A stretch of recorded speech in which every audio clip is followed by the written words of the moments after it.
Hello नमस्कार साथियों, आप सभी का स्वागत है। आरपीएफ जीएस का जो प्रैक्टिस सेट नंबर 10 है, तो इस सेशन में आप सभी का स्वागत है।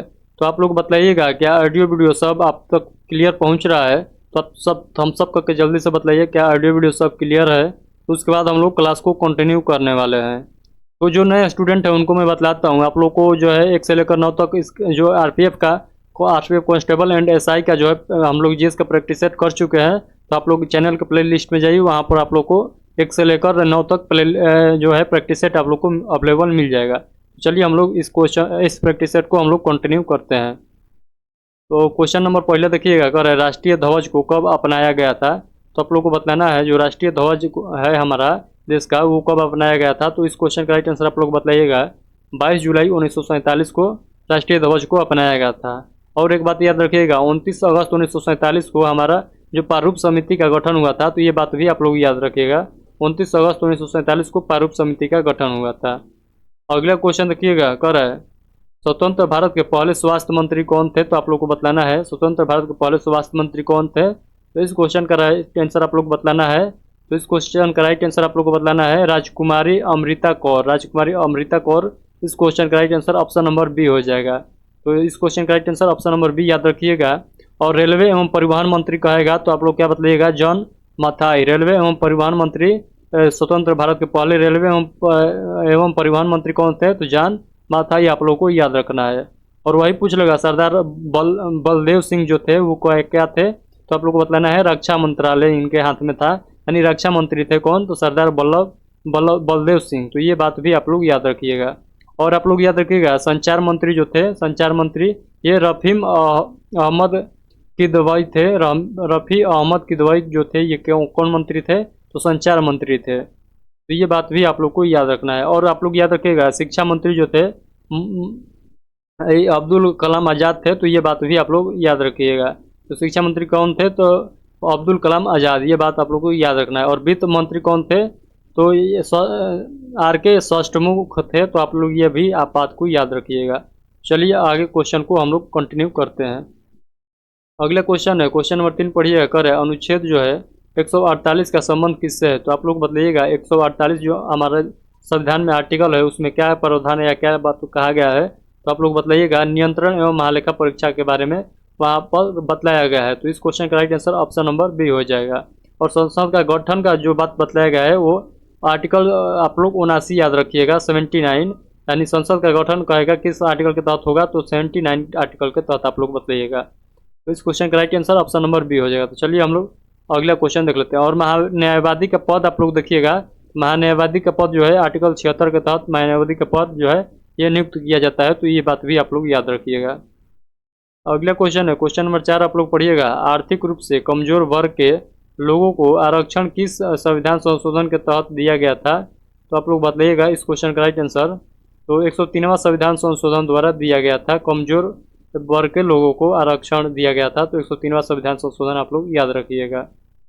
चलिए हम लोग अगला क्वेश्चन देख लेते हैं।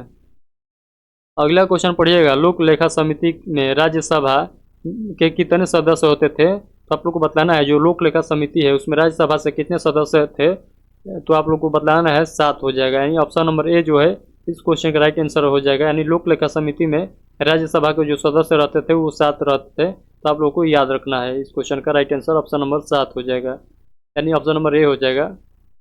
चलिए हम लोग अगला क्वेश्चन देख लेते हैं। टोटल सदस्य पूछेगा तो 22 सदस्य रहते थे और राज्यसभा से 7 सदस्य आप लोग को याद रखना है।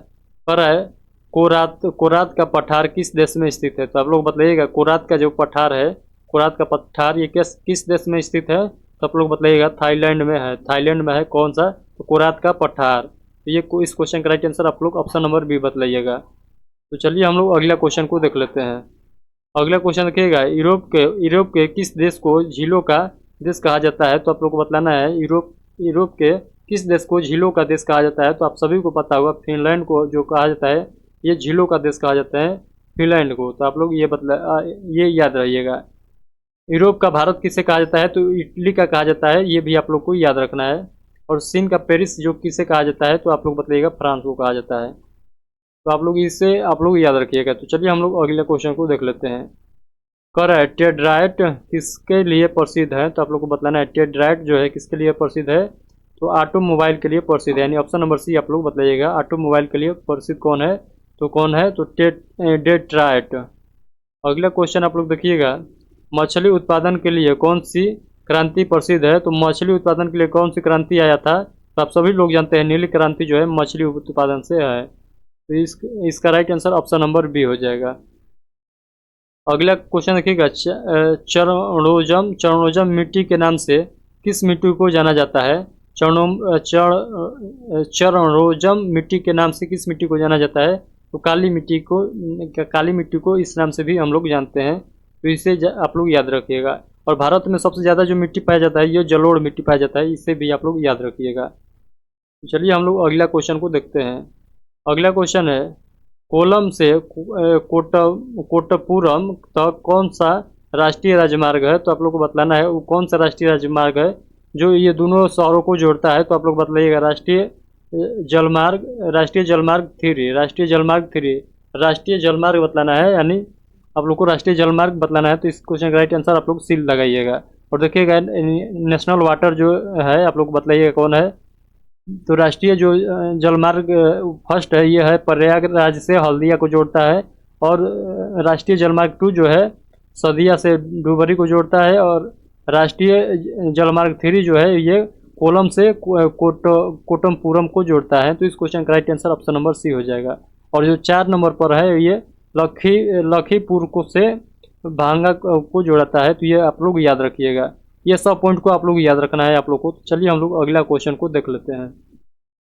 अगला क्वेश्चन है क्वेश्चन नंबर 12 पढ़िए, कर है हाल ही में तिरंगी फरबी को जीआई टैग का दर्जा दिया गया है, तो ये कहाँ का है, तो आप लोग को बतलाना है, तिरंगी फरबी जो है कहाँ का है, इसे जीआई टैग मिला है, तो ये बतलाइएगा आप लोग को बनारस का है, तो ये आप लोग को याद रखना है। और कड़कनाथ का संबंध किस राज्य से है, तो झाबुआ से है, तो आप लोग ये बात भी याद रखना है, झाबुआ से है कड़कनाथ का संबंध, तो कड़कनाथ को भी क्या मिला है, जीआई टैग मिला है, तो आप लोग ये बात भी याद रखिएगा।